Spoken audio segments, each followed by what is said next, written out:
وبركاته. So, as some of you may know, the last time I was here, I started a series where basically I'm trying to take pieces of information, common knowledge, ponder over them, and show how things that we already know about the religion can be quite profound proofs for the truthfulness of Islam. So the last time I was here, I discussed how the Prophet Muhammad ﷺ calling Khalid bin Walid the sword of Allah subhanahu wa ta'ala, how that is that was a miraculous prediction, and how that by itself is evidence that this religion comes from Allah subhanahu wa ta'ala. Today, I'd like to kind of zoom out. And actually, the way that I'll start this is, imagine you move to a city, and you don't know anybody in this city. And you start trying to kind of get to know the community. And you meet one person, and they turn out to be an amazing person, just a great human being. You're impressed with their character, you're impressed with their actions, you're impressed with their work ethic, with their sincerity, and so on and so forth. And then as you continue to kind of establish yourself in this place, you meet another person, also quite impressive. Character, work ethic, sincerity, just general, like everything that is virtuous.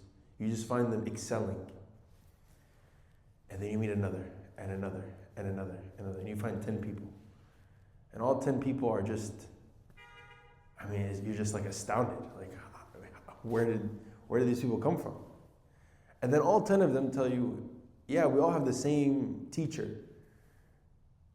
That there's this teacher of ours, and he's the one that kind of made us this way. Before you meet the teacher, wouldn't you be prepared, or at least assume that, wow, this teacher must be themselves even more amazing, right? That their students are this way, right? And there's a common phrase that you know a teacher by his students. So then, what can we say when we reflect over the Sahaba? Right? I mean, the Prophet ﷺ is the teacher of the Sahaba. And the Sahaba, all of them, are stars in their own right. I mean, imagine if our community, or if any community, or even just the Ummah in general, had a person like Abu Bakr as-Siddiq. If we had someone like that alive today. If we had someone like Omar ibn Khattab. If we had someone like Uthman ibn Affan, Ali ibn Abi Talib, so on and so forth, the list could go on. The Ashra al-Bashara, Bilal ibn Rabah, Abu Ayyub al-Ansari, right? I mean, the list is very long. And each individual person, if you were to study their lives, would be an amazing, you would just find them to be just an amazing person. So then the question is, how could an average man, how could somebody who's a liar actually? I mean, because remember, this is the claim, right? The claim, you have to come up with some theory for how the Prophet ﷺ, right? If you don't believe he's a prophet, how this man was able to inspire a generation of people and make countless people around him superstars in and of their own right. I mean, I'm sure many of us know that.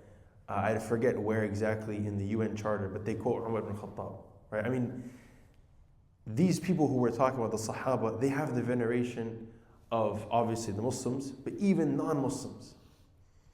Their greatness is undeniable. Even also when we think about what are they being inspired to do. I mean, you are inspiring people to go through suffering for 13 years. Then to strive with you in a foreign city, right, for the muhajirin, right, and then those who are in Medina, you're inspiring them to be extremely hospitable. You know, I want to kind of reflect on this point. The Arabs at the time of the Prophet ﷺ were extremely tribalistic. Tribalism is like nationalism but on steroids, because it's not just I like people from my general ethnic background.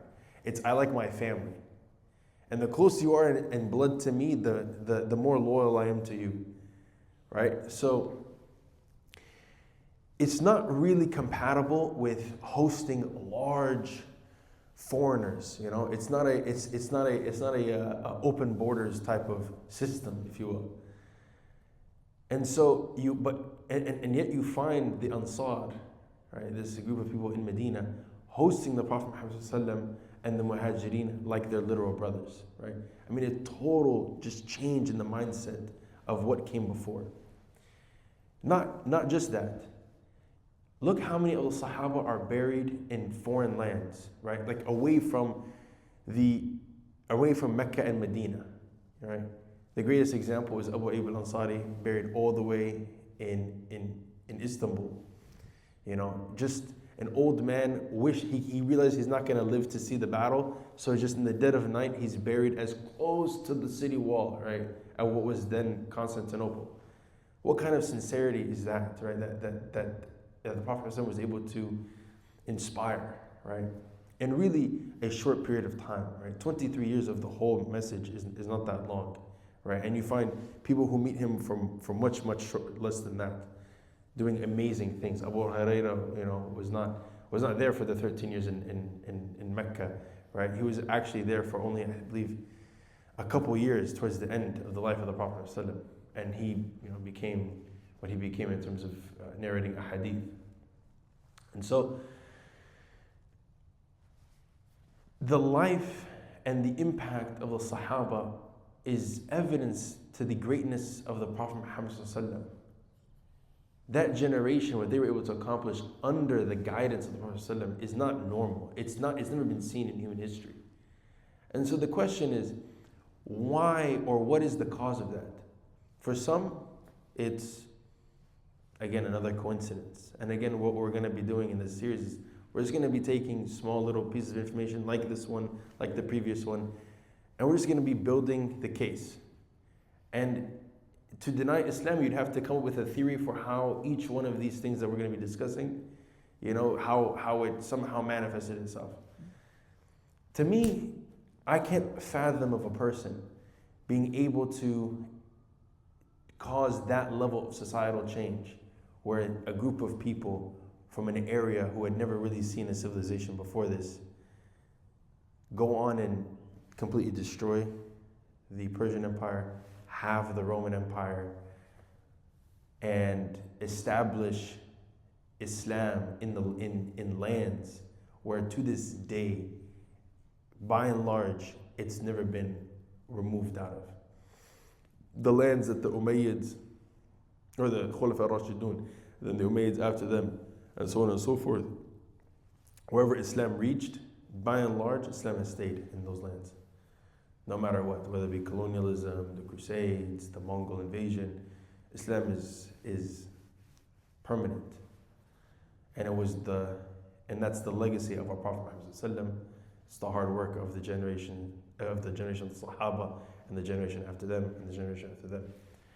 And so I'll end with a dua that may Allah subhanahu wa ta'ala allow us to continue in that legacy of working for this religion, continuing that legacy to show a good example and character to those around us, because we want to be a good reflection of the teachings of our Prophet Muhammad to these people.